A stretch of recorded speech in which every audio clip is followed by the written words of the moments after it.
नमस्कार. ॲग्रो सोल्युशनमध्ये मी विनोद पवार आपलं सर्व शेतकरी बांधवांचं पुन्हा एकदा मनापासून स्वागत करतो. शेतकरी मित्रांनो, 7 मार्च 2026 आणि आजचे आलेचे छत्रपती संभाजीनगर जिल्हा तालुका फुलंब्रीमध्ये चालू असलेली जागेवरची व्यापाऱ्याकडून खरेदी. शेतकरी मित्रांनो, जे आहे तर आल्याच्या बाजारभावामध्ये थोडासा उतार आपल्याला ह्या मार्चच्या पहिल्या 15 म्हणजे पहिल्या आठवड्यामध्ये आपल्याला बघायला मिळत आहे. सध्या बेण्याची ही लगबग मोठ्या प्रमाणात सुरू आहे आणि बेण्याचे जे आहे तर अंडरग्राऊंड बाजार हे सध्या सुरू आहे. शेतकरी ते शेतकऱ्यापर्यंत म्हणजे शेतकऱ्याच्या आणि शेतकऱ्याच्याच मधला हा व्यवहार आहे. व्यापारी याच्यामध्ये नाही बेण्यासाठी. आणि बेण्याचे जे आहे तर 5 बाजार हे छत्रपती संभाजीनगर फुलंब्री तालुक्यामध्ये तर 5,500 पर्यंत हे बेण्याचे बाजार सध्या सुरू आहे आणि हा शेतकऱ्यामधला व्यवहार आहे शेतकरी मित्रांनो, हा इव्हन व्यापाऱ्याचा नाही. आणि त्याचबरोबर ज्या शेतकरी मित्रांनो, जे आल्याचे जागेवरचे व्यापाऱ्याकडून खरेदी जी आहे तर ₹4200 प्रति क्विंटलपासून तर ₹4400 प्रति क्विंटलपर्यंत जास्त म्हणजे खरेदी सध्या सुरू आहे. जागेवरचे आल्याचे बाजारभाव म्हणजे जास्तीत जास्त हायेस्ट म्हणजे तर 43 ते 45 असे या दरम्यान आल्याची सध्या खरेदी ही सुरू आहे. 42 ते 45 च्या दरम्यानमधल्या व्यापाऱ्यांची आल्याची ही खरेदी.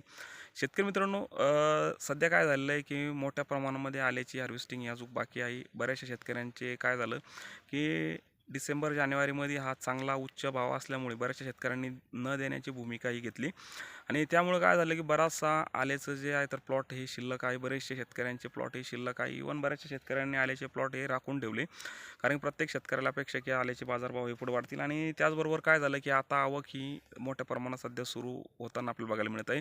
त्यानंतर उन्हाचाही पारा जसा जसा वाढत आहे तसं पाण्याचंही बऱ्याचशा शेतकऱ्यांना अडीअडचणी येत आहे. त्याचबरोबर युद्धजन्य परिस्थितीमुळे थोडंसं आल्याच्या बाजारभावाला थोडासा फटका बसू शकतो, कारण की आल्याचे जे बाहेर जाणाऱ्या ज्या गाड्या असतात तर त्याही सध्या आपल्याला व्यापाऱ्याकडून असं माहिती होतं की बाहेर या गाड्या जाणं बंद झालेलं आहे.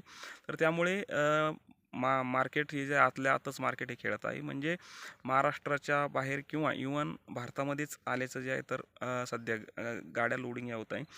त्याचबरोबर शेतकरी मित्रांनो, ह्या पार्श्वभूमीवर थोडंसं आपल्याला आल्याचं जे आहे तर ह्या मार्चच्या पहिल्या आठवड्यामध्ये थोडेसे बाजार आपल्याला व्यापाऱ्यांचे हे कमी बघायला मिळत आहे शेतकरी मित्रांनो. आणि यामध्ये काय झालेलं आहे की सध्या बऱ्याचशा शेतकऱ्यांचे प्लॉटही शिल्लक आहे. आपण तेही पकडू शकतो, कारण की काय झालेलं आहे की आवक सध्या ही वाढलेली आहे. शेतकऱ्यांकडून देण्याची जी आवक आहे व्यापाऱ्यांना तर ती आवक ही वाढलेली आहे.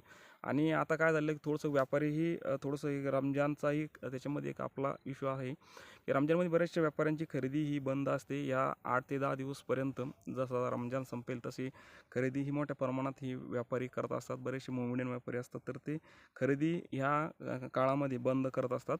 आणि त्यानंतर हे 7 ते 8 दिवसानंतर पुन्हा जेव्हा उपास संपतील तेव्हा खरेदी पुन्हा त्यांची लागोलाग चालू होत असते. त्याचबरोबर शेतकरी मित्रांनो, जे आहे तर अजूनही सांगेल, ज्या शेतकऱ्यांचा आल्याचे क्षेत्र शिल्लक आहे त्यांनी टप्पे करा. 1-1, 2-2 टप्पे करा. वन टाईममध्ये पूर्ण माल राखून ठेवू नका, कारण की काय आहे की कधी काय होईल हे सांगता येणार नाही. कारण की आल्याचंही जे आहे तर यावर्षी उत्पादनही चांगलं आहे. त्याचबरोबर बऱ्याचशा शेतकऱ्यांनी आल्याचे प्लॉट्स हे शिल्लक ठेवलेले आहे. म्हणजे पूर्वी जानेवारी डिसेंबरमध्ये जो माल हार्वेस्ट होत असतो दरवर्षी, तर त्या तुलनेमध्ये यावर्षी हार्वेस्टिंग ही थोडीशी यावर्षी कमी आहे. तर त्या पार्श्वभूमीवर बरंचसं क्षेत्र पाठीमागं शिल्लक असल्यामुळे तर एखाद्या वेळेस बाजाराची जी आहे तर परिस्थिती काय होईल हे काही सांगता येणार नाही शेतकरी मित्रांनो. चालू बाजारभावामध्ये ज्या शेतकऱ्यांना परवडेल त्या बेनेवरती तर चालूच आहे. इव्हन व्यापाऱ्यांना जर द्यायचं असेल तर हाही बाजार चांगला आहे. शेतकरी मित्रांनो, व्हिडिओ आवडल्यास लाईक, शेअर, सबस्क्राईब नक्की करावं. त्याचबरोबर जे आपल्याकडं बाजार जागेवरचे जे आल्याचे सुरू आहे, जे आल्याचे जागेवरचे बाजार व्यापारी खरेदी करतात, नाव, गाव आणि जिल्हा या वाईज जर टाकलं तर आपल्या प्रत्येक शेतकऱ्याला बाजारभावाची परिस्थिती माहीत होईल. शेतकरी मित्रांनो, व्हिडिओ आवडल्यास लाईक, शेअर, सबस्क्राईब नक्की करावं. धन्यवाद.